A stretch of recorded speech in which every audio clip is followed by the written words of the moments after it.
child, that your skin can bring you so much pain. Now I hear you say you got the best of both ways. Won't you come and take a walk in my shoes and tell me if you take my place? Under cover of my skin, I've heard all your names. If it's all the same, I'll keep on walking. Under cover of my skin, I've heard all your names. If it's all the same, I'll keep on walking.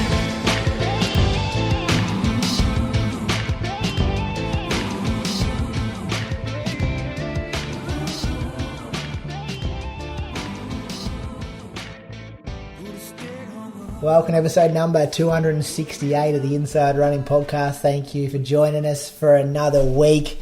Can't say a big show coming at you this week because it's not quite that big this time of the year, not a lot of race results, but we'll talk about Zatopek, which happened last Thursday night, talk about a couple of our award show nominees, which are coming up in the next couple of weeks of the episode, listen to questions there, moose on the loose, all those kind of things. But the big news coming out of Anglesey at the moment is the big fella's up and about, is back on as the big dog of the show, the only one doing a few Ks. Julian Spence, welcome to you, and welcome back to the big dog status of the Inside Running Podcast. Thanks, mate. I think this is what the listeners really interested in.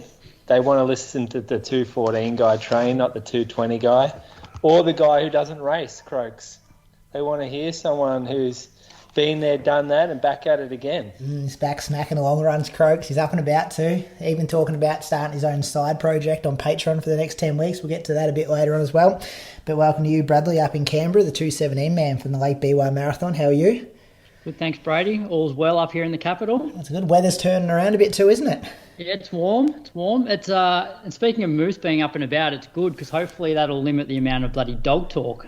Yeah, if he's talking running. Yeah. Yeah, I think he will.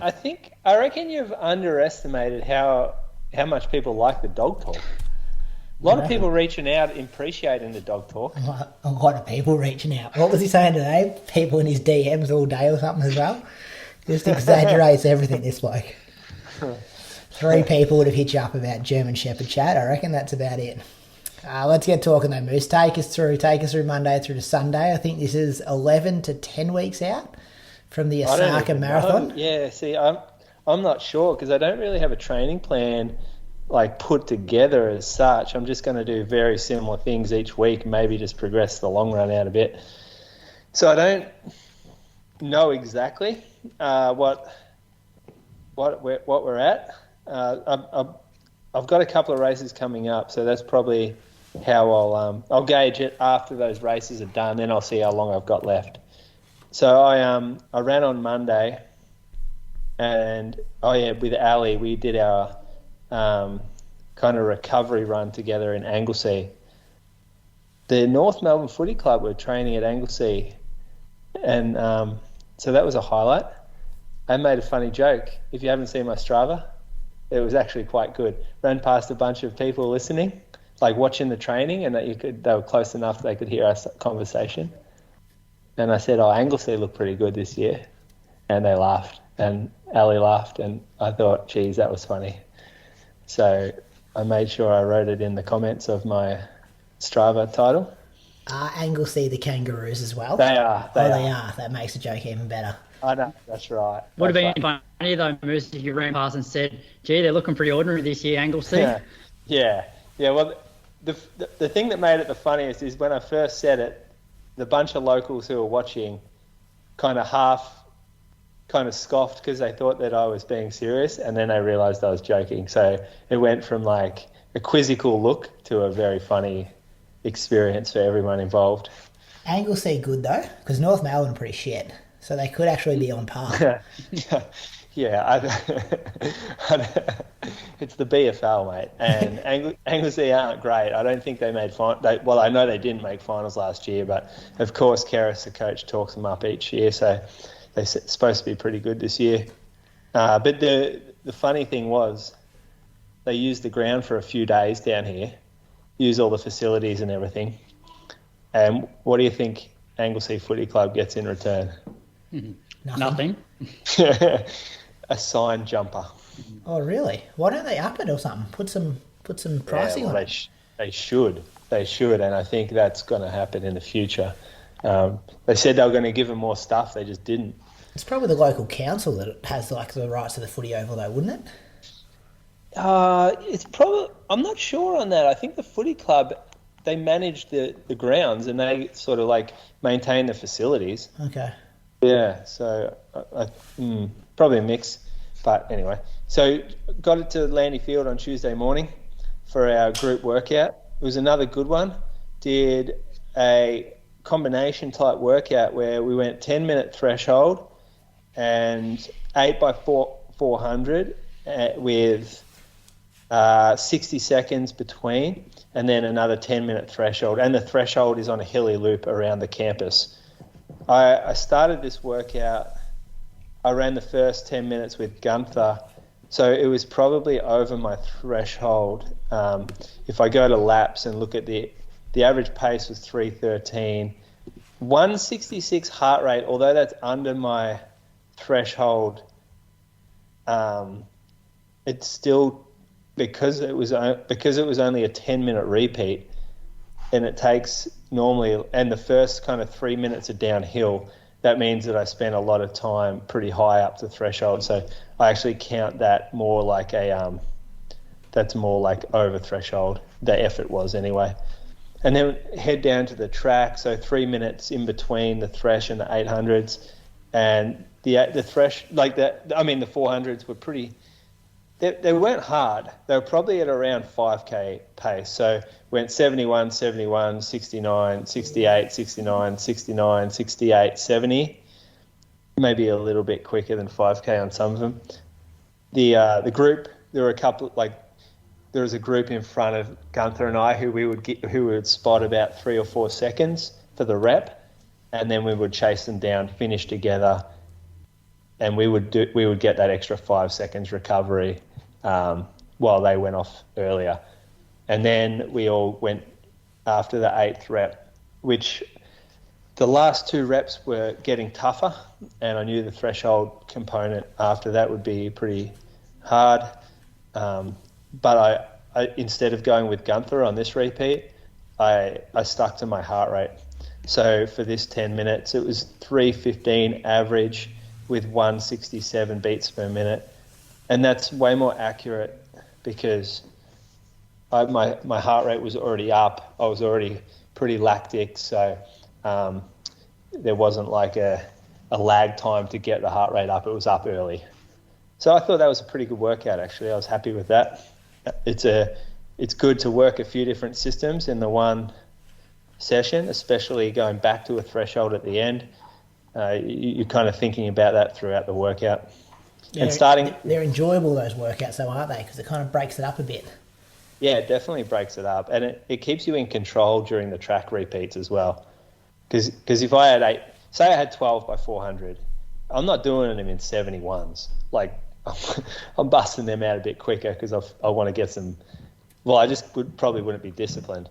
But knowing that I had 10 minutes at the end, I'm staying controlled.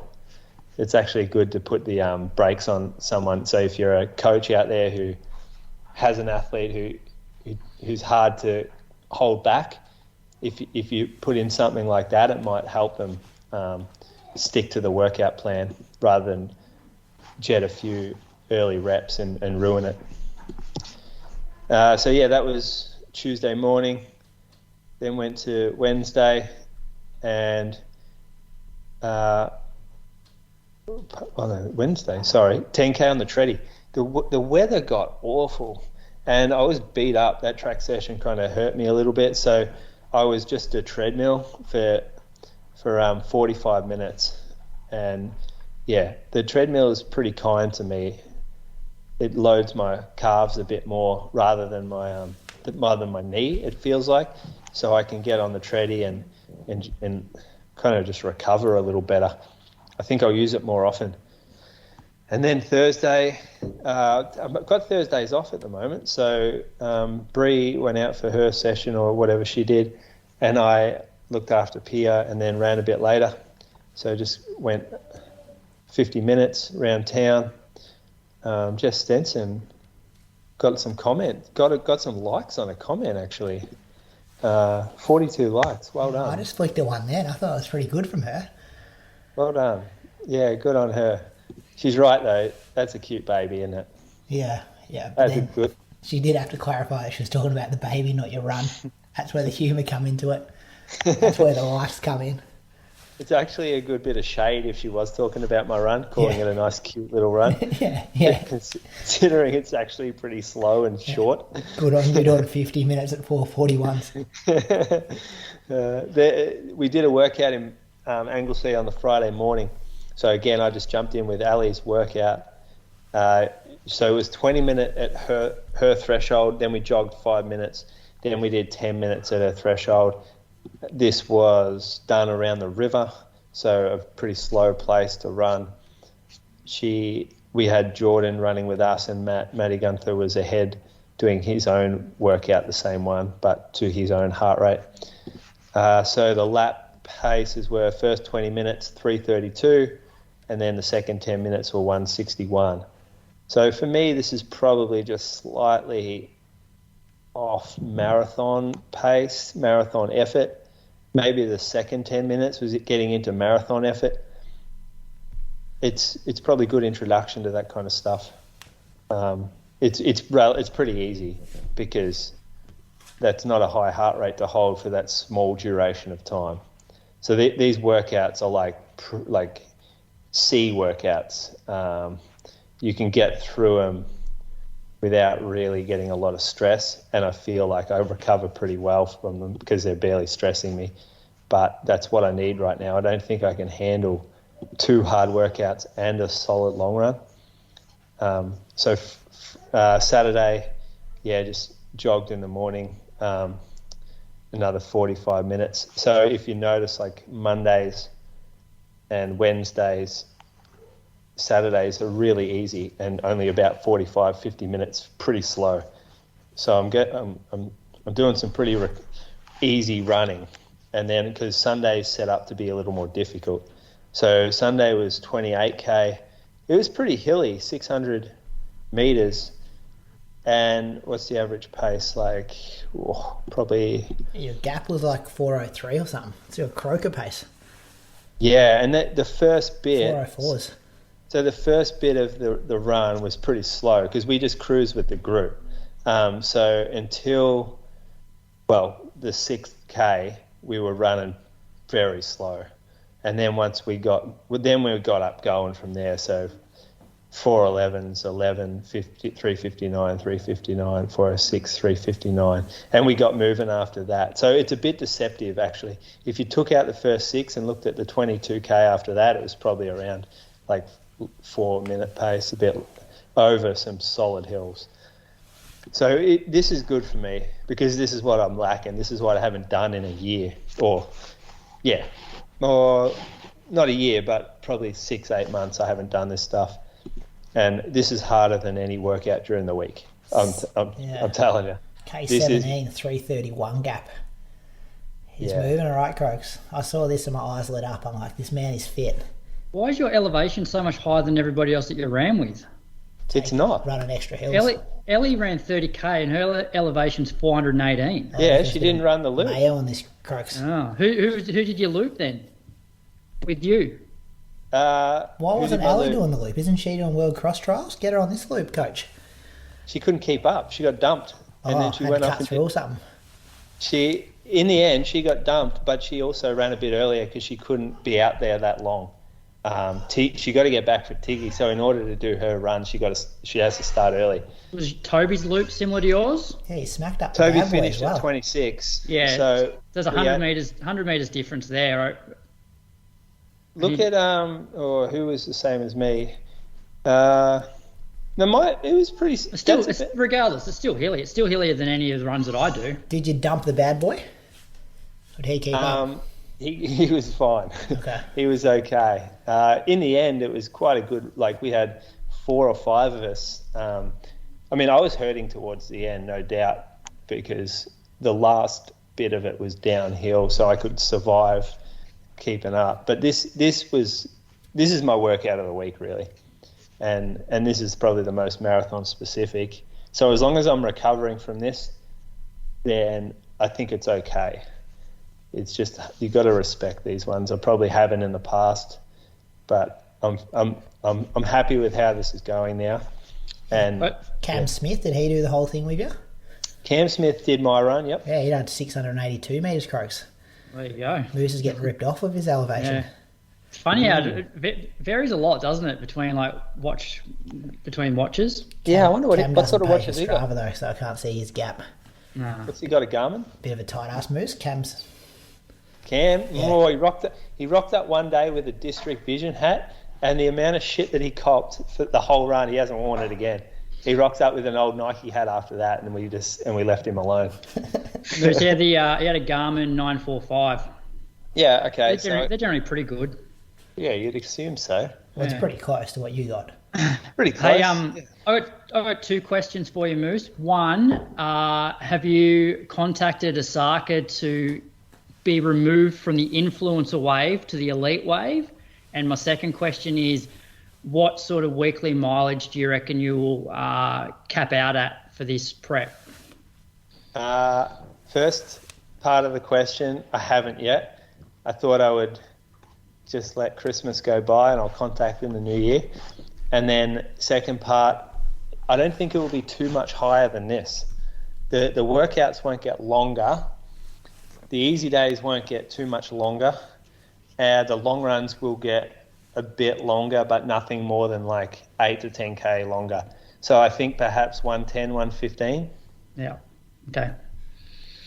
Moose, question about the expectations leading into Osaka. Like, I know it was a bit of a trip with Mizuno and a bit of fun to get back into marathoning and stuff, but 10 weeks out, what kind of time are you kind of aiming for? What's going to be a pass mark? What are you focusing on? Top Aussie? Top Aussie. That's my next question about Top Aussie, but answer the first one first. No, I'm not even thinking about a time because I honestly don't care. This isn't, at the moment I don't care anyway. I can't promise that I won't care getting closer to the race because it's in my nature to start caring about that. But for now, this far out, I look at the race and just think, oh, that'd be a real treat to be able to complete a marathon again. And I want to do it where I enjoy it. So I won't be going out on breakneck speed. I'll be racing it where I come home strong and have a good experience. That'll still mean that I run as fast as I can, but I won't be like taking chances early because I don't think that works anyway. But give you first-hand experience, it doesn't work that well. Yeah, I know. Yeah, you're the proof. Want to listen to my recap from last week, just the night before the race, if you can.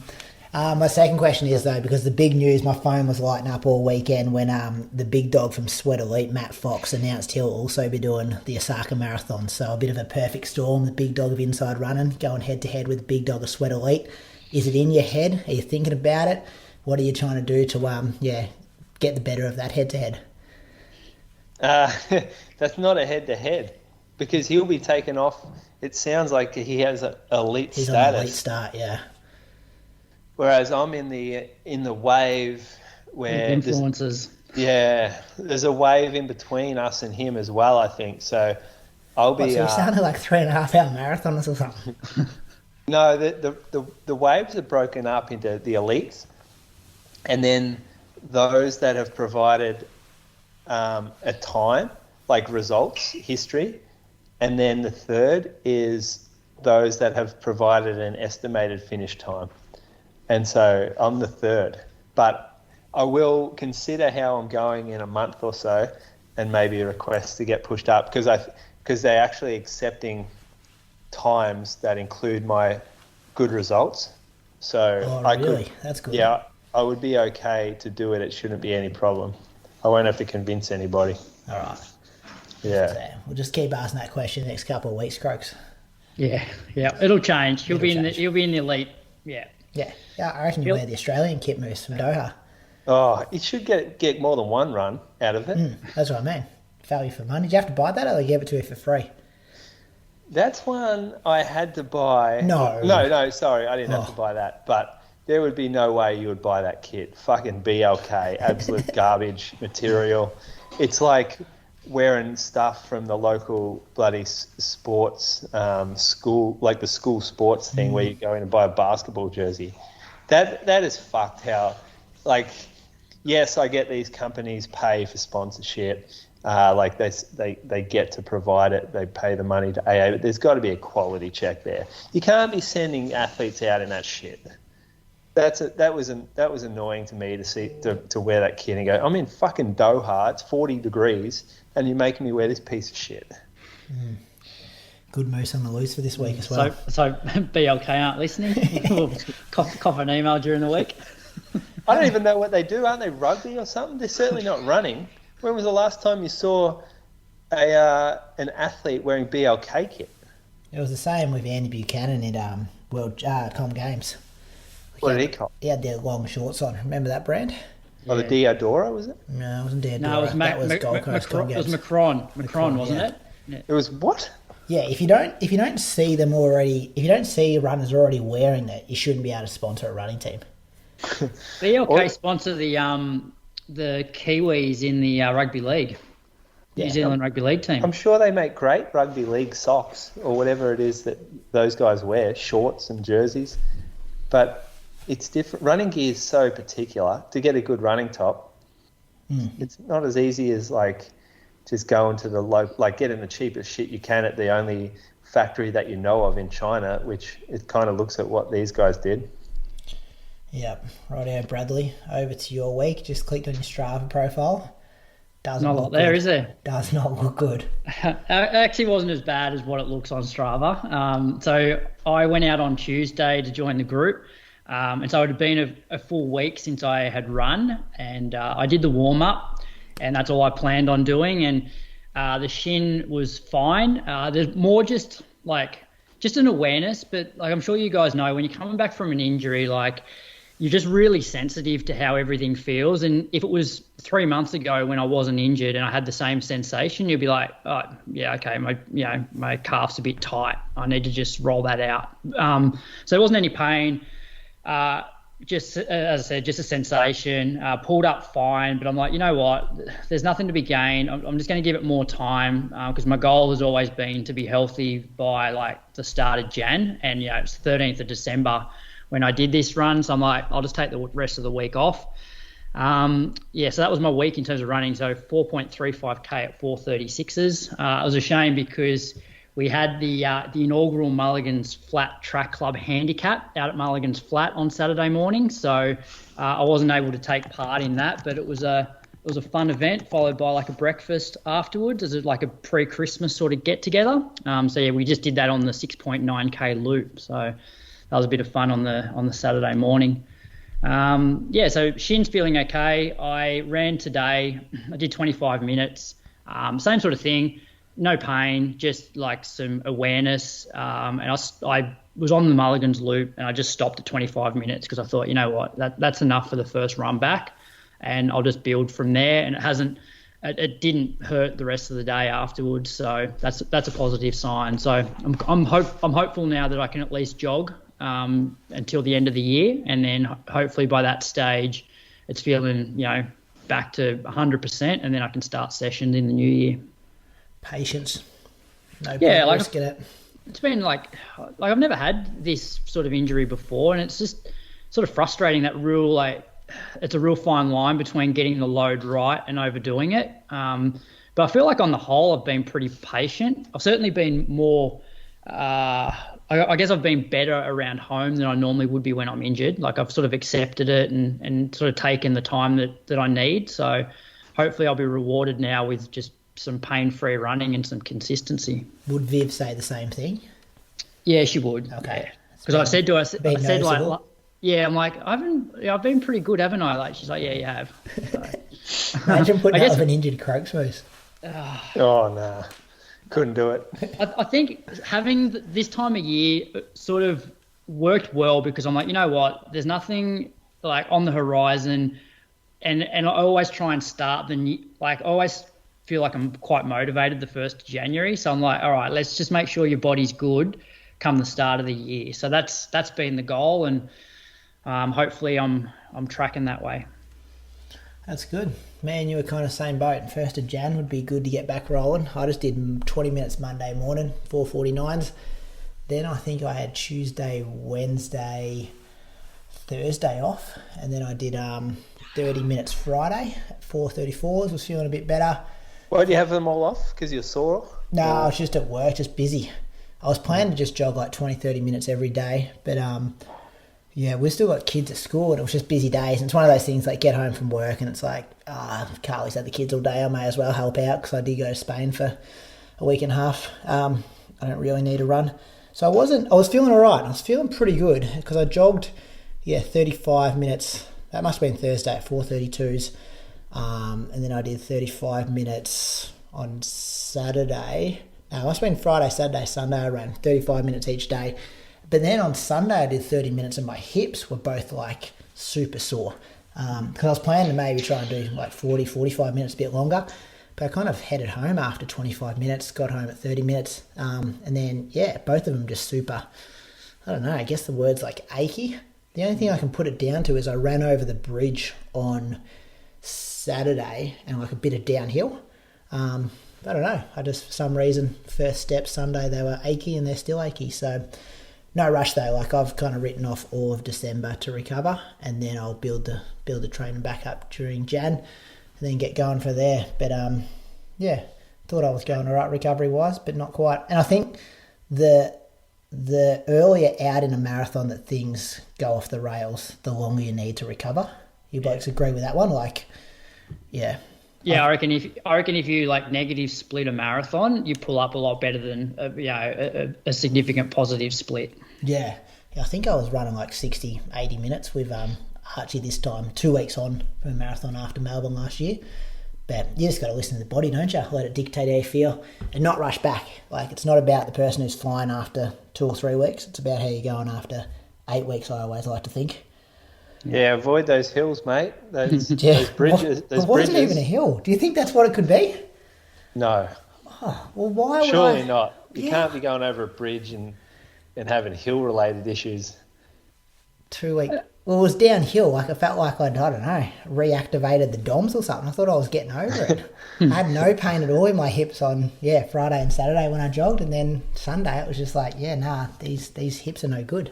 It's probably What just one of sort those things. elevation are we talking? Oh, no, just it's down a ramp. Like, it just, I reckon it's more to do with like obviously recovering from the marathon, but even you you took pretty much a whole week off, or actually probably a week and a half off, and like you are a lot younger than Moose and I, but like still just not running for a week and a half when you're used to running every day and sometimes twice a day. Like your body's just going to be a bit out of whack. Yeah, it doesn't know what's going on. The only other thing I thought was I was sitting at a desk all day, like Thursday, crunching like the data at school, like when we look at the progression points from December 2021, December 2022.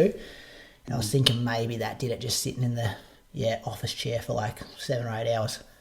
Don't know. Hey, I have a question for you, Brayden. We'll probably touch on this more next week, given it'll be our last week, our last show for the year. So we'll probably talk about potential goals for next year. But I know that you are talking about targeting New York next year. Like this was before Valencia. So I'm guessing that you thought you'd run quite well in Valencia, and then you'd go and have, try and enjoy or race New York, knowing that it's not a fast course, but you just wanted to tick that box. Yeah, experience, but still like prep for it kind of thing. Yeah, but now that you haven't run as fast as you'd like on a flat, fast marathon, how does that change your plans for next year? Yeah, definitely. That plan changes it massively. Like that was the whole thing. Try to go to Valencia, flat course, fast, people around, kind of try to get to somewhere where I think my potential, my ceiling kind of is at the marathon, and just tick that goal and kind of then enjoy the sport a bit, like pick races like New York and Boston and, have fun with the sport, still put in the prep, but maybe kind of hover around 140, 150 Ks, not 190, 200 Ks. And not chase times. Yeah, not chase time, and be, kind of a bit more balanced with work and family and things like that as well. So I guess now, because I haven't done that at Valencia, I'm now looking at calendars and races like, well, how do I... Because that's the thing that really does motivate me. I do want to do those experience races where you just run strong and not chase a time, but I still do want to have that faster marathon PB next to my name. So it's changed the goals, completely. I'm looking at races like... I had a look at Chicago, like they've got that sub-elite program, which is quite appealing.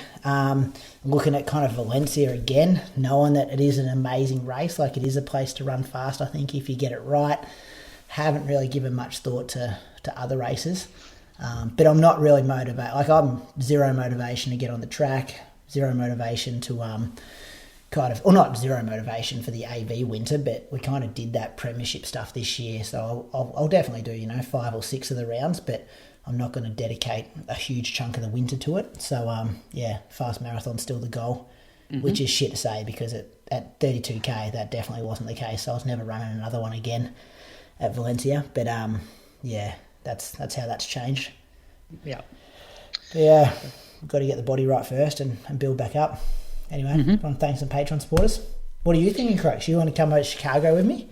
You got the time, didn't you, at Gold Coast? I've been toying with the idea. So originally I convinced a couple of guys that I coached to enter Berlin knowing that they had the time, and I then didn't enter, largely because, like, if I went over to an overseas marathon, I would get there, 5 days before, but I'd pretty much fly out straight after like you did just to get home. And I'm like, I don't know if I want to spend another 5 days in Berlin knowing that I've already been there. So I'd prefer to go somewhere else. So then I looked at Chicago, and yeah, as you said, they had that, and because I'm a masters athlete now, the time that I've run at Gold Coast qualifies me for a free entry and that sort of semi-elite start. But then if I had to choose an overseas marathon to do like next year right now, I would probably go for Valencia. Yeah. And I think a December marathon's good as well. That month off is the real kind of time you want to have off and be with your family and do social stuff. Like it also means like where I am right now, like it is going to take me some time to build up again. You need that time. Like I'm pretty much going to be jogging for 2 weeks. First month of sessions is going to be crap. So that's going to take me up to like mid-Feb, mid to late Feb. But having a Valencia marathon means that I could potentially do Gold Coast like as a sort of serious effort and still recover and do Valencia as well. Because there's a pretty big gap between July and December. Look at you two boys. We're locked in Osaka, Oslo, Gold Coast, Valencia. All just travelling the world. It's going to be a good year of content next year. I've got to run for an hour pain-free first. That's the first goal.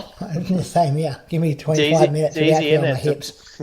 Easy to put entries in, book flights. a lot harder to get there with a decent block under your belt. It is insane that you got to think this far in ahead as well. Like you're kind of talking because if Valencia's open their entries, and you think that like the hype of that race, it's going to start selling out. Yeah. Well, the good thing about Valencia is you don't have to go into a ballot for it, and the earlier you enter, the cheaper it is. So like the first 10,000 bibs are €70, which is pretty reasonable compared to like Berlin and Chicago and those majors, and then I think between 10,000 and 20,000 entries, it's €100, and then 20 to 30,000, it's €150. So the earlier you enter, the cheaper it is from an entry point of view. You'd probably get a free bib with the 223 though from Gold Coast. No, I think because I emailed them after Gold Coast this year, and it was like sub 220. Oh yeah, yeah. All right, let's thank some Patreon supporters. I'll kick things off. Matt Colwyn. I think he lives in Gisborne, Victoria, just near the airport there, and runs for South Melbourne. Got PBs of 5K, 17:44 from the Albert Park run, 10K, 34:48. This year's Albert Park 10K. Bit windy that day too, I reckon. That's a good run in the wind there. And a half marathon of 85 minutes from the 2019 Queenstown Marathon. Looks like he enjoys doing some trail races, even being on the podium for a few of them. So thank you for your support, Matt. Croaks, who you got?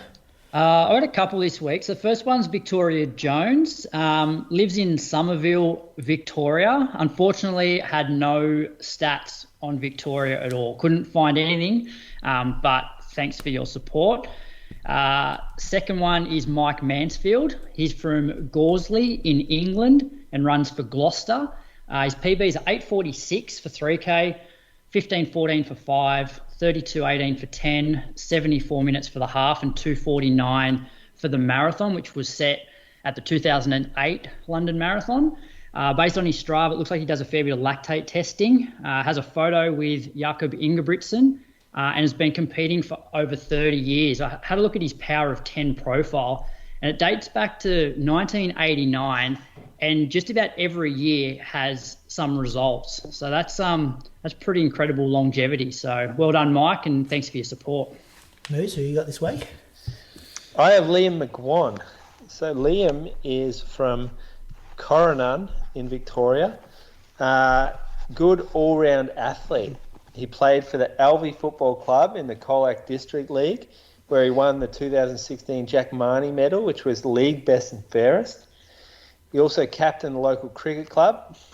Now, he's coached by Pat Stowe under the Run Strong banner, and Pat reckons used to play for Colac in the GFL as well. Mm-hmm. And what else did he give me? He's in the Alvey Swans Hall of Fame. He's now a dairy farmer. Does most of his runs at 4:30 a.m. or earlier after squeezing the tit. Just got engaged last month to Claire and has a dog named Cash. Now we're getting deep. Favourite song is Cheerleader by Omi. Never heard of it. Oh yeah, you would have heard of that. Would I? Yeah, it's a real pop song a couple of years ago. And enjoys drinking James Squire ginger beer with 3 cubes of ice and a hint of lime. Now, I'm not sure if Paddy's taken the piss there or not. But, yeah, I know there's a McGuan kind of clan down in Colac, and they were very good at sport. Very good at footy, actually. Is that where Mick McGuan's from? Collingwood legend? No idea. Okay. I don't think so.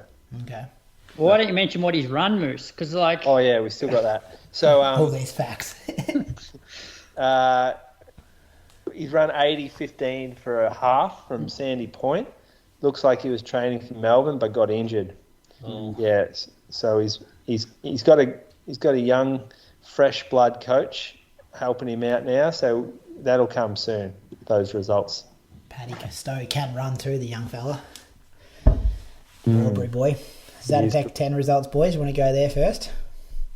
Yeah, let's do it. Let's do it. I feel like we just spoke for like 2 hours on the live stream the other day when we were doing a watch party, but we'll do it all again here.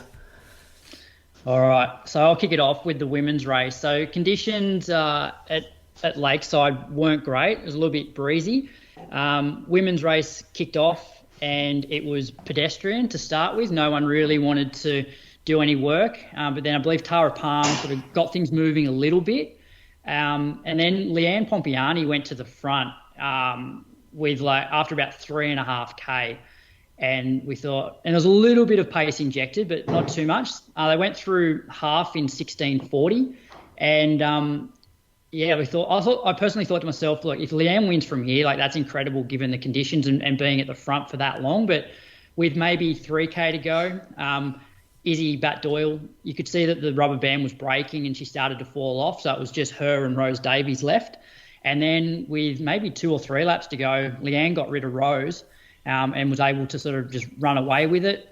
Izzy managed to then catch Rose and finish in second place. So, yeah, Leanne first in 32:20 with splits of 16:40 for the first 5 and 15:40-ish for the second.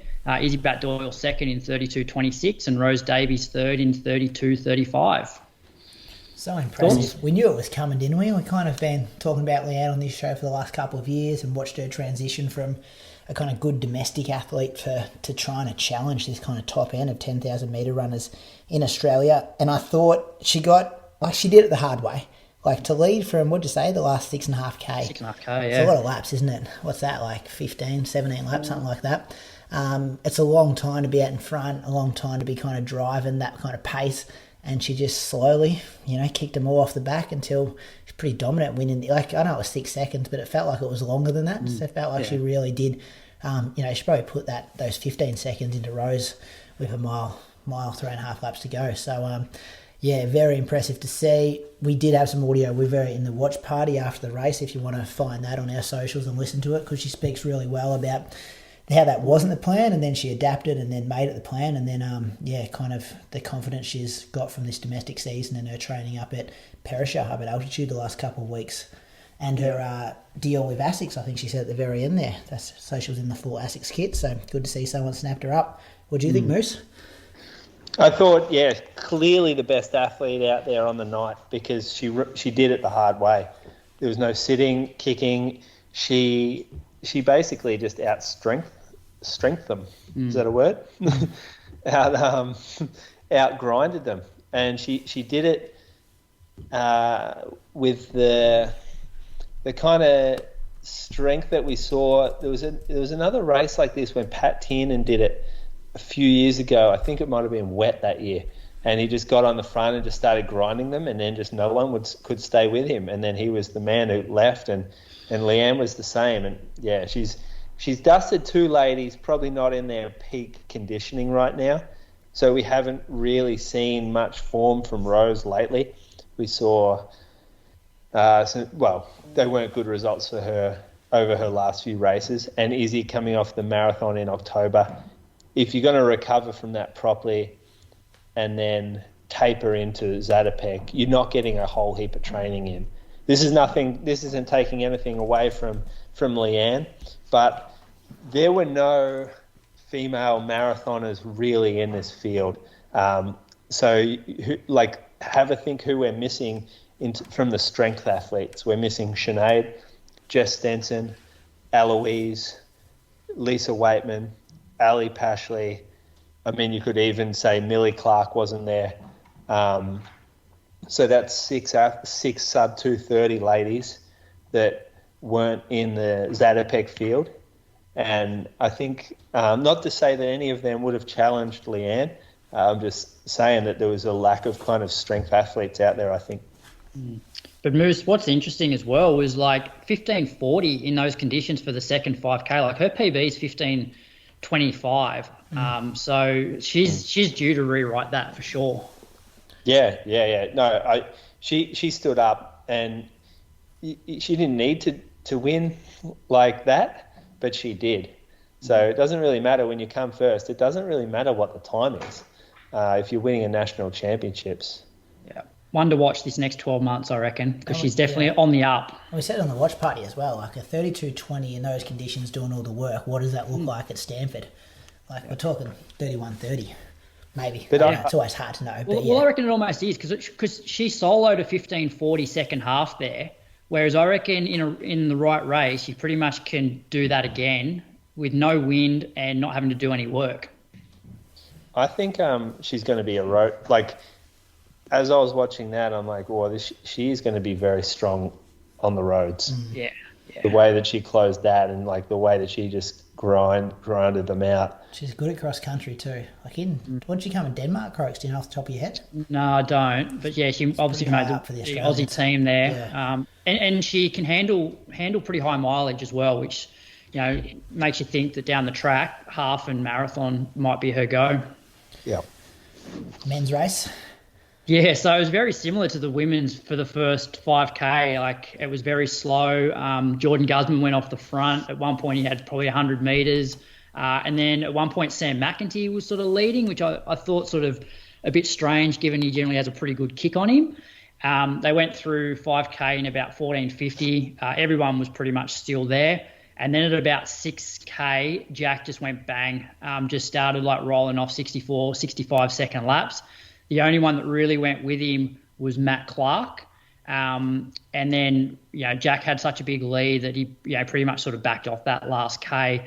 Unfortunately, I think those sort of 3 or 4 laps where Clarkey was sort of with him put him a bit too deep into the red, and that sort of cost him a medal. Andre Waring finished pretty strong to finish in second, Jack Bruce third. So Jack won in 28:46, Andre 28:49, and Jack Bruce 28:54. So although it was only 3 seconds, all of the damage was done between 6 and 9K, and then Jack was sort of cruising that last K. Yeah, high-fiving people on the home straight. We're actually surprised when the camera flicked to Andre, and you're like, oh, he's just there. Yeah. He come home like a steam train, but I think Jack was jogging it in a way, enjoying the moment. What'd you learn from these races, boys? We kind of spoke about Leanne. You reckon she's going to be good on the roads, Moose, and she's a strength athlete. But what'd you learn from the men's race? Well, Jack is he's a standout, and sometimes it's hard to go into those races as the all unbackable favourite. There's almost more pressure on when you're expected to win.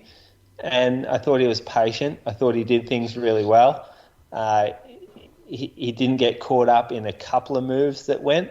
It also showed to me like the dangers in racing outside of your capabilities a bit. We saw that with Matt Clark, who started to chase down Jack and went with him probably, 8-10 laps out. It was a long way out, and he, instead of kind of sitting back racing for second, he went with like a 60, I think it went like 64, 61 or something, and all of a sudden that did end Matt Clark's race. I think he went from being in second to being in 11th over the last lap and a half, maybe, or maybe just the last lap. So it was it sort of shows you the two sides of it. Jack, he can handle that type of pace and he kicks away the win and the glory's there. Whereas Clark, he puts it on the line, can't handle it, and finishes 11th. 10th he ended up finishing. Oh, 10th, my bad. 29-22, got the results here. Yeah. Sorry. Yeah, and on paper, some of the times a bit further down look pretty slow, but given the first half was that 14:50-ish, 14:55-ish, kind of makes sense. How easy would have Jack been doing that through 5K? Yeah, Wouldn't have been breathing, would he? We said on the stream though that like if you didn't finish top 3 in this race, it was like going to be a disappointing day because most people have obviously travelled for this, tapered for it. And then when they're sort of dawdling through 5K, like no one's going to run super quick. There's not that many opportunities to run fast in Australia over 10K. So I'd say outside of Jack, Andre and Jack Rayner, Andre and Jack Bruce, there probably weren't too many that were happy with the night. Unless you ran a PB, like, a guy like Aaron Parker, 29:23, that'd be a PB for him, wouldn't it?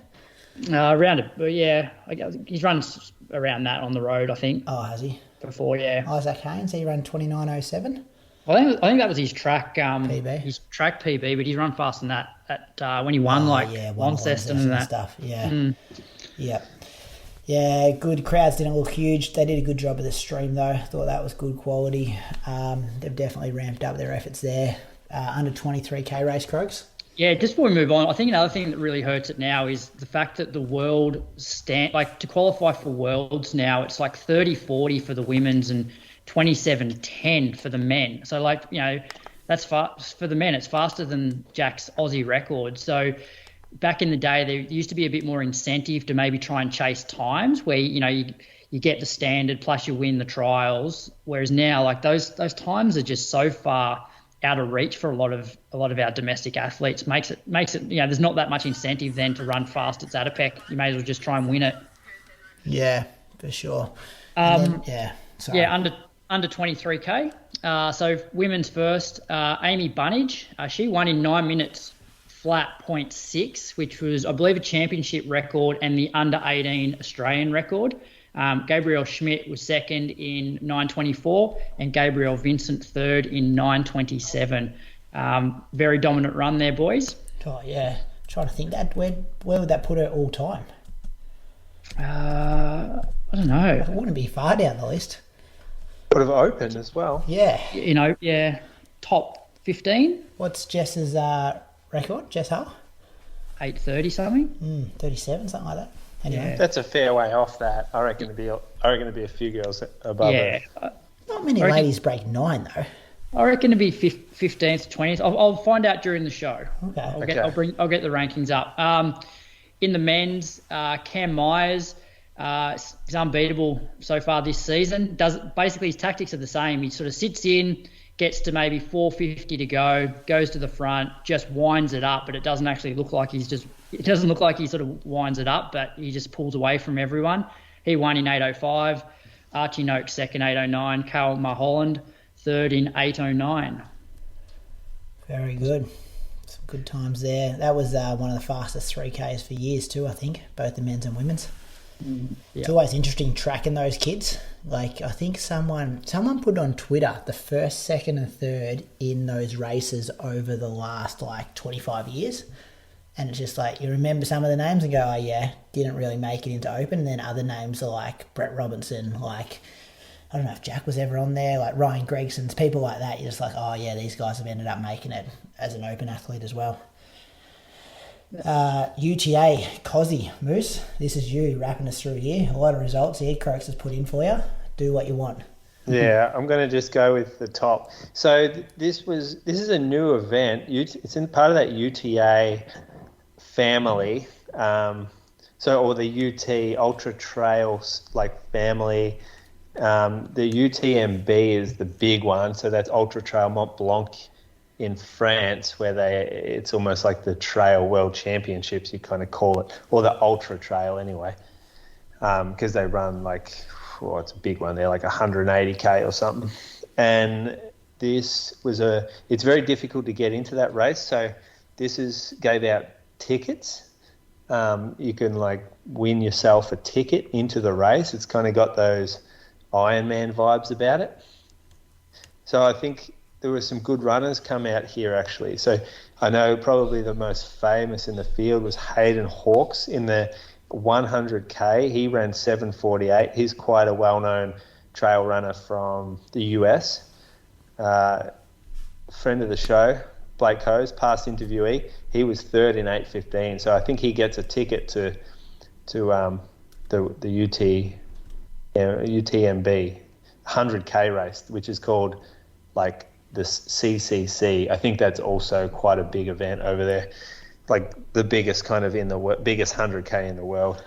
So would a guy, just fill me in because I don't know a lot about this world, but a guy like Hayden Hawks, would he focus on this race because of the ticket kind of thing, or do you just happen to be in Australia? Or is he travelling for this to go, hey, this is my option to get to that race and get my ticket? I'm not exactly sure of his circumstances, but sometimes you will find the good runners training for their race to get a ticket, and then they'll reload for the actual race. So he may be out here part of a contract thing, or he may be out. I know he's friends with Blake actually, so maybe he was out here just kind of hanging out for a while. Or maybe he came out specifically for this event because he wanted to do it. But there were some course changes which made the course a lot flatter and faster compared to what was planned. And so I don't think that really suited some of the people.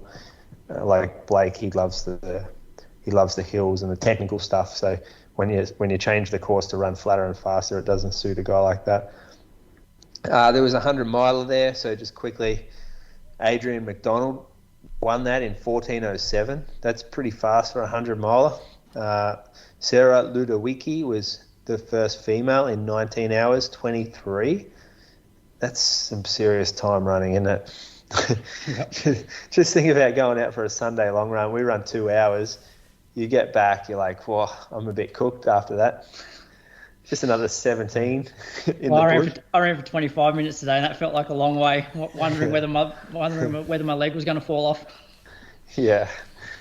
Steph Austin won the ladies race in the 100K, so she ran 9:44.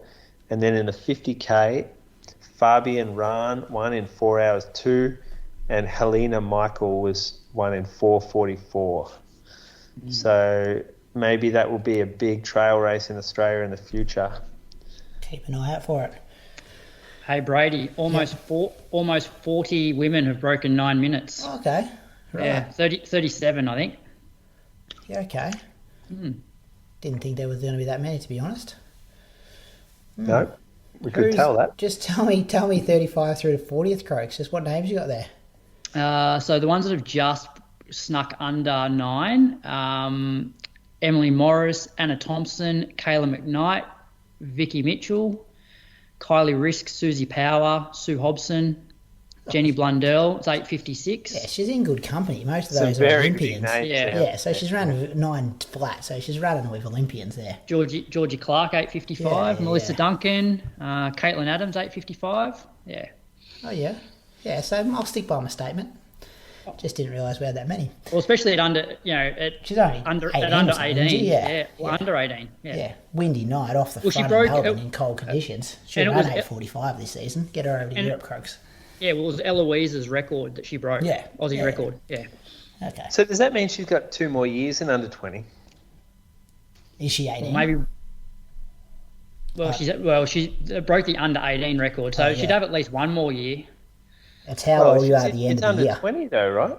So what are the records different from the racing, like the entries? If she's under 18 at the moment, it means she's only turning 17 this year. So next year she's only turning 18, so she gets to go again. The year after she's only turning 19, she gets to go again. Yeah. That's incredible. She's got 2 more years of winning that. What about Cam Myers? He's 16. Yeah, something in the water in Canberra. He's a very good operator, isn't he? He's very good. He kicks away and doesn't even look like he's running hard. He just gaps him. Yeah, I reckon he might be my one to watch. The end of year's awards show. We'll see what happens. So I'm going to take us to Abu Dhabi Marathon. Just some quick things here because they bring in some big names. This one usually offers some big money. It's at a weird time of the year and doesn't really get much attention. But Chumba won it, the females race, representing Bahrain. I'm pretty sure she's Kenyan born. She was 7th at the Olympics last year. She ran at 2:20.41. Tanui was second from Kenya, 2:21.12. She was 6th at this year's World Champs and won Amsterdam last year. You might remember that dame. And Maria Dababa, she was the 2015 World Champs. I reckon she raced Berlin one year. We were there too, Moose. Mari, M-A-R-E, Dababa. Oh, yeah, she did. Yeah, I reckon you're right. I reckon she was hissing at you to get out of her way when you were trying to hang around the lead females there. Yeah. She ran 2:21.25, pays pretty good money there. Do you know what it was off the top of your head, Croaks? No, I'm not sure. Something like 55,000 or 60,000 US, I reckon. The bit of the story was that Rayner, who was the pacemaker in the men's race, kept going and won the race. He's got a 2:07 PB and he ran 2:05.20 to win the race. Kimutai was second in 2:09.32 and Mamo was third in 2:09.42. An interesting fact I saw though, the guy that was pacing the lead females stepped off at 42k, not knowing that he was actually in 10th for the men's race and he would have got $10,000 US for finishing 10th. Oh, poor fella. Wish someone should have definitely told him just to finish that last 200 metres off. Because it wasn't that deep. They bring in the superstars, but not too much depth there. And the other last bit of news I've got as well is Jess Stenson. She was awarded the Female Athlete of the Year at the Australian Institute of Sport Performance Awards. I think this was Friday night. Looked really posh. Did you see the photos and stuff, boys? It looked like it was black tie, evening gowns, really formal kind of a night. I'm not sure if I've heard of these awards before, but obviously, Australian Institute of Sport Performance Awards, pretty big deal. The award, the criteria, I guess, on their website said for outstanding achievements by a female athlete in sport and beyond sporting performances. So a big win for Jess. And it goes to show, I think I said this to you guys in our group chat over the weekend, the hype around winning Commonwealth Games. Jess seems like she's been everywhere, and it was an amazing performance and deserves to be everywhere. But I often think, I'm like, I wonder what Jess's life would have been like hype-wise if she went and ran 5th at the World Championships at Oregon, which is probably performance on par for the win at Com Games. It's higher than it's probably higher, yeah. It's well higher, really. Like in terms of performance, 5th at World Champs is well higher than winning Com Games. And I don't think you'd find many arguments against that. Yeah. The hype would have definitely not been there, would it? Australia love Com Games, and it's good to see that she's getting the attention from it. Yeah. And to put it in perspective, the male athlete of the year was Cameron Smith, the golfer, who's, like a complete superstar. So, yeah, she's in good company. Yeah, she was up against Elise Healy from cricket, Charlotte Caslick from rugby, Jakara Anthony, who's a Winter Olympian, and Liz Watson from netball. All got photos there in like Australian kits, so they're all the real deal. That does bring the boys. Good segue to start talking about our performance of the year and our athlete of the year. We have been working behind the scenes, and when I say we, Bradley Croker has, starting to get our voting form ready to go to the listeners. We want to know what the listeners think from this 2022 year in Australian distance running. This is what we got for our short list of performance of the year. So it's mixed gender, men and female are both in there. Happy to take more requests. The best way to get hold of us is through our website. Things get lost a bit on social media. So if you think we've missed an Australian performance of the year, let me know. I'll add it to the voting. It's got to be top quality though, because this is what we're talking about this year. Is performance of the year Jack Rayner, the 10,000 metre Australian record over the track in America, or Jess Stenson, Com Games marathon gold medal, Brett Robinson, marathon Australian record, Sinead Diver, marathon Australian record, Ollie Hoare, Commonwealth Games 1500 metre gold medal, Peter Bowl breaking his own 800 metre Australian record, Ollie Hoare's Wanamaker mile / indoor mile Australian record, Jack Rayner's 10k Australian road Burnie 10 record, Ollie Hoare outdoor mile Australian record, and Wanamaker mile win. Oh no, sorry, that was when he broke the outdoor mile, that was second at the Oslo Diamond League behind Jakob. There we go, good correction. Yeah. Or Jess Hull, the Australian mile record. So that's what we've got to vote for so far. How many did Ollie Hoare have? 3 out of the 10 there, Croaks. He's had a big season, hasn't he, performance-wise, when you think of it that way. Then the other thing we've tried to shortlist as well is the athlete of the year. So we tried to pick 10 people. We've got Jack Rayner, Sinead Diver, Brett Robinson, Ollie Hoare, Peter Bowl, Jess Stenson, Abby Caldwell, Stewie McSwain, Jess Hull, or Lyndon Hall. You know, I noticed Stewie Brady could be in performance of the year, Croaks, for that 1 second off the Australian 5k record. Yeah, I guess though. But what do you cut? But all the others have won. They're either Broken medals or Aussie records. Yeah. There's no junior athletes in there, Brady. For performance of the year or athlete of the year? No little athletics records. Mate, someone's saying seniors only here. I'm not getting into that. Mate, Moose on the Loose is next. I'm not getting into that. It's an interesting, that athlete of the year award's interesting because you've got to think of the 12 months. And I was just jotting some notes down today. Like for Jack, for example, remember Zatopek was in January and then again in December. So he's won 2 Zatopeks. He's broken the track 10,000 metre record and the road 10k record in the same year. But his world champs and Commonwealth Games weren't great. So it's like, how much weight do you put on that? Sinead Diver, national record.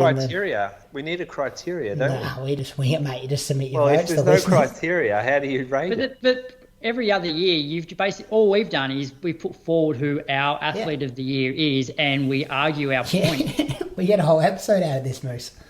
And the listeners will do the same. When we see their votes, we'll be like, well, 72% of them said this one. There's a lot there, but I personally think that both of those awards are relatively easy to pick. Yeah, you've been saying this off air, but I don't think they are. I reckon... Do you think there's standouts in both of them? Yeah, I reckon most of the listeners will be able to pick both. If you actually look deep into it, I think there's a standout. Yeah. Is it because Brett's national record because it's so old? No, we're talking about next week. Yeah, because he didn't go to World Champs or Com Games. So I just think don't ruin it. I'm not ruining it. I'm just thinking. I'm trying to suss out a few hints from him. Anyway, you'll be able to vote on all 6 areas of the criteria in the next couple of days. We'll share it on our socials and we'll flog that until we get to that award show. Listen to question, Croaks. So we've just got a couple of quick fire ones. So one relating to World Cross. Do you think we will see many international athletes from World Cross compete in the Australian domestic season? And that question comes from Scott Benedict. I personally don't think they will. I think any athlete will pretty much fly in for the race and fly home, focusing on other things for the year. Yeah, well, our track meets don't have that reputation of being strong elite racers, do they? No. Like no one's running 13:05 or 13:15 in a 5k. They did back in the day. Remember when like Burden of the Gat and stuff, Benny Saint going down the straight, all the Oregon Track Club boys. Yeah, I thought we might have seen a few of our international Aussies come back for the whole summer and maybe race a little bit, race some track, race World Cross trials, and then do World Cross. But it doesn't seem that that's even going to be happening. It's a shame because it's not like I just saw the forecast for Boulder. It was like -50 Fahrenheit, which I don't know what that is in centigrade, but it's impossible to run outside. It's actually perfect over here in summer to train. Sure, there might not be altitude, and I know some coaches are massive on altitude, but like it would be a good chance to stay over here and train and race that cross. Yeah. You're talking about Morgan and Ollie, aren't you, Croaks? You listen to them on their podcast saying that one of them's here for 2 weeks and the other one's here for 3, which means they're both not going to be here for the trials. Yes, I believe neither will be here for the trials, but it's just been announced like today that Ollie is going to be racing against Stewie down at those Tassie handicap races. Yep. Which, I think, and I did hear him speak maybe a couple of months ago that he was going to put in an exemption not to compete at the trials and hopes to still make the World Champs team. I'm guessing for the 4x2K mixed relay. But I don't know. Personally, I just don't think it's a very good look when you've come out here for Christmas, you've then gone down to Tassie to do those handicap races, and you leave pretty much the week of the trials, and then come back, in February if you make the team. But I just don't think it's fair on the other athletes that are running the trial. Like I got it when there was COVID and there was, the borders were shut, that international athletes couldn't come over and compete at our trials or our nationals. Totally understand that. But when you're actually in the country, probably at the start of January and the trials mid-Jan, stay and do it if you want to compete at World Cross. Yeah, and this is Australia. This is like the national team selection trials, and it's held in the country that you're going to compete for. It makes sense that you come back for it to the country that you're competing for. It's all well and good to live around the world training, but there's got to be a compromise in terms of competing for the country, and coming back for these sorts of things has to be part of that compromise, I think. Yeah, so let's say he didn't come back for Christmas and he stayed in the US, and I don't know, the Wanamaker Mile was around the same time, and he decided to do that rather than come back, then fly home, then come back again for World Cross.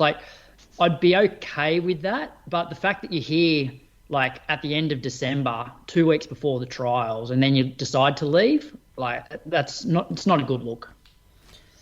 They haven't really spoken about it yet, but I'm sure they will because they're pretty open and honest down there. It'd be interesting to see. To go back to the question, though, I actually was speaking to one of our listeners, Tyler Cody, his name is. He is an old school runner. He's from Canada.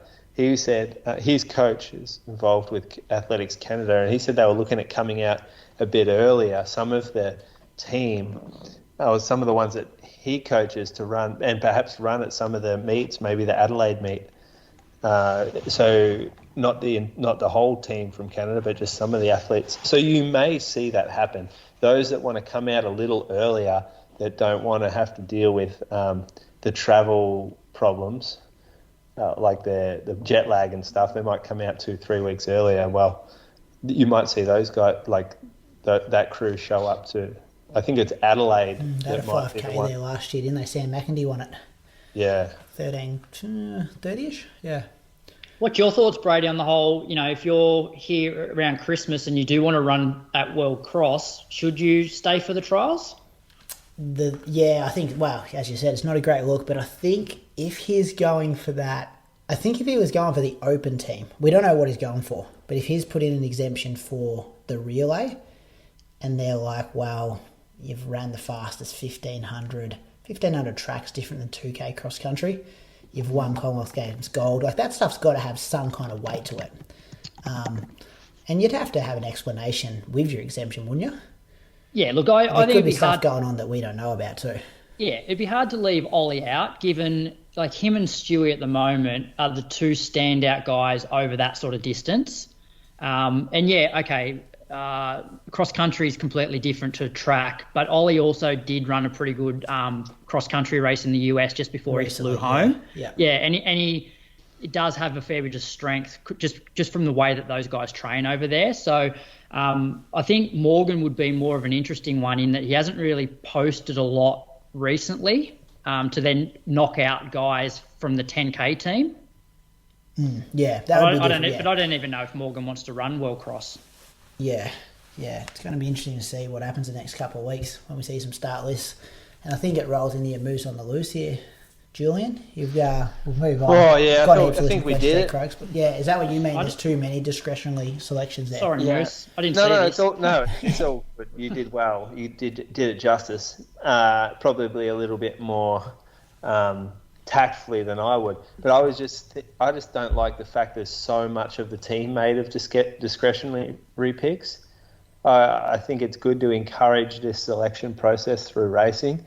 And I think there might be some clear standouts. Like you obviously have people like Stewie, perhaps Ollie, someone like Jess Hull, like that kind of level above where they're challenging for medals. You would throw Lyndon Hall in there as well. Like that's a step above the amount. Like there's more discretionary picks available than there are those runners. And yeah, I feel like you want to reward people coming back for the trials. That's what I think. Because there's 3 spots up, isn't there? First 3 are on the team, 3 spots discretion. As soon as you start getting discretion politics come into play, who's got good relationships with who, and you just start to see bias creep in, and all of a sudden it's a nightmare. Well, I was going to say the same thing, Chris. Cross country is so different to compare to track on the road. Yeah, it is. How do you use discretion with that? Especially and that's why there shouldn't be that much discretion, because like times are irrelevant. Like, okay, on the track, it's like if you've got, I don't know, you win trials and somebody's run 28 minutes for 10K and that's enough to get them selected for the team. But then you've got somebody who's run like 27:15. You go, all right, well, I'm going to pick the guy that's run 27:15 because it's 45 seconds faster than the guy that won the trials. But there's so many variables in cross country. That's where basically top 6 across the line should almost basically be the team.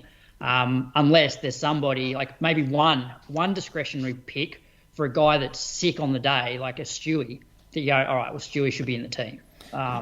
If there's one as well, it means that like more guys have got to show up and race, because you can't, like when there's 3, there's probably 5 guys going, I'm in that top 3 with discretion, I don't need to rock up. But when there's one, there's probably Stewie sitting there going, I'm good. Everyone else, you've probably got to rock up the race. But then we haven't seen Stewie run cross country for years either. No. We haven't. And it's 10K cross country as well. Like Stewie's been doing less and less 10Ks over the last couple of years. I'm not doubting he wouldn't make the team because he's a freak, but it's like, well, how do you use discretion when stuff's outdated? But didn't Stewie say when you were away, Brady, that he'd focus on he'll do the 2K? So I'm guessing he'll run the 2K at the trials. Yeah. So I still think you got more info than us. You got better word than us, do you? Me? Yeah. I think someone told me he wanted to do the individual race, but Athletics Australia wanted him to do the relay. Yeah, he told us that he wanted to do the relay, and I said, would you back up and do both? And he said no, because then it would be taking a spot from somebody that deserves it, because I'm probably not going to get the best out of myself doing both the races. Yeah, probably go to the source that's straight from the horse's mouth, not some of the stuff that comes into my inbox. It's interesting. I think I said it with Mono last week. I think Brett Robinson and Sinead Diver, like backing up for a race, what is it going to be, 6 weeks, 5.5 weeks after a marathon is hard. And I think they need to be in that discretion conversation. Yeah. But, Brett's run reasonably well at World Cross before, I think. Yeah, I think he's been top Aussie quite a few times, like 32nd or something one year, didn't he? Yeah, I'll find out while we're chatting. Last thing I wanted to ask you about, Moose, what's your thoughts on Strava? You've been getting your year in review popping up? Still 2 weeks to go. People count mileage. You're killing a Strava. Wait till December 31st and give us that stuff. I'm not interested until I see the final number for the year. Yeah, so am I. Yeah, I'm with you. Yeah, I want to count it all because you can only compare it to a full year. Yep. And I'm starting to hit my straps now, so an extra couple of 100K. It's so I only got 5K KOMs for the whole year. I looked at mine. That's not many KOMs for a year. I got to start pushing some easy runs to start getting these back. I think you ignored that one. That's the one I didn't pay any attention to. I was all Well, about, you mustn't have had many then. But I just don't rate them. They don't mean anything, Strava crowns. I'm sorry if that offends anyone out there, but you're probably just overtraining if you're chasing them. You've got to have a word with our mate Michael Kerners. Yeah, he likes them. You're talking to the man with the most amount of crowns in the world.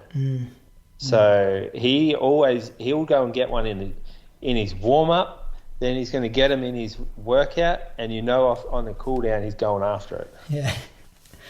Yeah, maybe because I just live in a town where there aren't many. You don't get motivated by that stuff.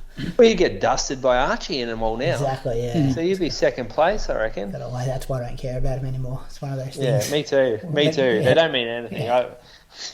I'm second everywhere now. Yeah, so I reckon they should hold off with that. I was a bit disappointed to see that. Croaks, you wouldn't have got it because you don't pay for Strava. It was only for subscribers.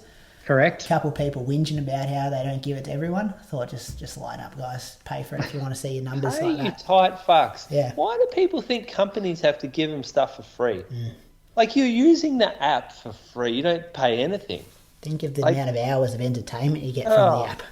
Just the privilege that these people have to think that they deserve something for free. All these app developers, everyone involved in that company just pumps out content for people for free. And when they're asked to maybe contribute to get access to features, they complain. That's some bullshit right there. It's like people writing in hate mail who don't support us on Patreon, Moose. Yeah, go fuck yourselves. Or people hitting us up, Brady, at if we don't release it publicly on a Wednesday, saying, why haven't you released it yet? Yeah, get it on Monday. On that, sorry. Do you want to hear Brett's World Cross record? Yeah. So 2013 he finished 29th. 2015 he finished 28th. DNS in 2017 He got sick, didn't he, I think? Yeah, China. Not sure where it was, and 30th in 2019. Yeah, mate. That's pretty Robinson good. is the real deal. He didn't break that Australian record, just being a hack. Put him on the team. See, that's someone who gets discretion right there. Well, they've listed what discretion actually means. You've read that, haven't you?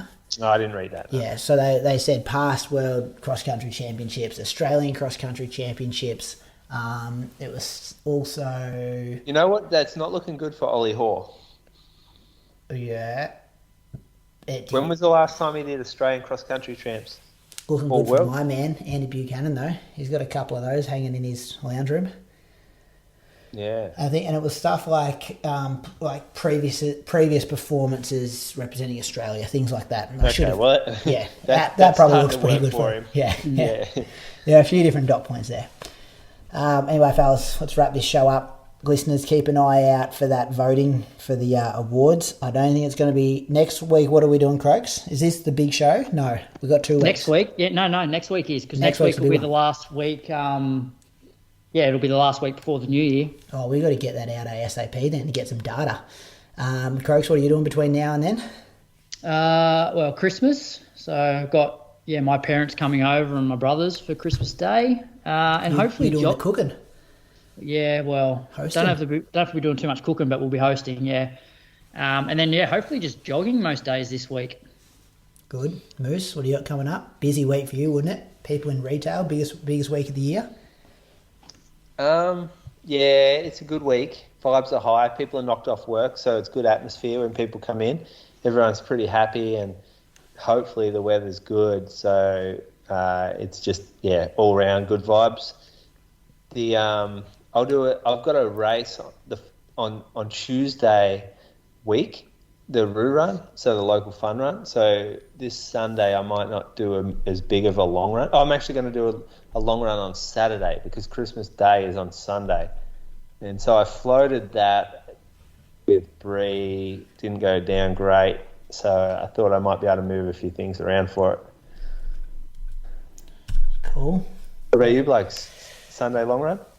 I'm still recovering. I did put in a lot of people I coach as programs just as happy if you move it to Saturday. Yeah, you would. Family time's important, you know what I mean? Especially, and then it's like New Year's Eve as well. New Year's Day's, Sunday as well, isn't it? Yeah. New Year's Day, no excuse. That's a day off. That's a right. public holiday. You're getting out on Sunday If morning. you've trained hard the whole year, being consistent, your Strava year in review looks good, and you want to move a couple of runs around this time to fit in with family, I say go for it. This is why you've run 220, not 250. You know, I'm with you on this, Brady. life balance is important. Don't have to treat everyone like they're Life an Olympian, balance? Moose. Fuck Yeah, off, life have balance. a couple of All right, beers with your all right. mates. You're such a hypocrite, Moose. You did your long run on a Saturday 2 weeks ago. What for? Yeah, you Because I worked smashed on that. Sunday. What was that? I worked on the Sunday morning. I didn't have an opportunity. Mate, you don't work 24 hours. You got plenty of time to run. You're only running 90 minutes. Come on, mate. I'm- If you I'm want to saying, beat it's Matt Fox, you've got to change your Come attitude. on, mate. New Year's Day, you're going to get on the piss the night before. You wake up, you do your long run. No, That's I'm talking about, just I'm how talking it about goes. Christmas Day. Day, I pay Christmas Day. I said that, I pay Christmas Day. Yeah. That's different. Even though I don't believe it, because I'm not like, I would rather get out for a long run. I don't like Christmas much. I'd still do it, but it's more. There's some families there where if you got like youngish kids, and like the family takes priority that day. That's right. Yeah. Come on, Moose. But this ruins other people. You're ruining other people's plans, right? That's the reason why you wouldn't go and do Selfish. Yeah. it. You're ruining the day for someone else. Whereas New Year's Day, what's the reason? You're not ruining someone else's day. You just hung over. What about if you had I agree with a that. good year, though, and you just want to go out and celebrate the year? You've run a couple of PBs, trained hard. Mate, you do that. I'm locking you in for another 220 next year. I'll be just happy if I'm jogging easy. Actually, I've Yeah, got that's it. I'm stoked because my long run will be 45 minutes. So Give me 30 minutes without any pain, I'll take. We got a baby birthday this week, boys. Olivia turns 1 on Friday. We got a there big you go. week. Yep, Olivia's birthday, Christmas Day, then my birthday, all in the one week. She walking? She's on the walker, you know that thing they push? Oh, yeah. Yeah. Yeah. Hudson was a bit after 12 months, so yeah. We'll be, Pia's still not walking though. She's a fucking late one. It's how hard. old? Oh yeah, was she one in October, wasn't she? Yeah, I know. Melbourne Marathon. I've got to start like doing physio on her or something. that's all right. They do start walking eventually. We had the same issue. You don't want to rush it. You definitely don't want to rush it. Yeah. Maybe get that dog trainer, some tips off him. Stop training the dog up, start with a kid. I actually start just throwing a few treats out.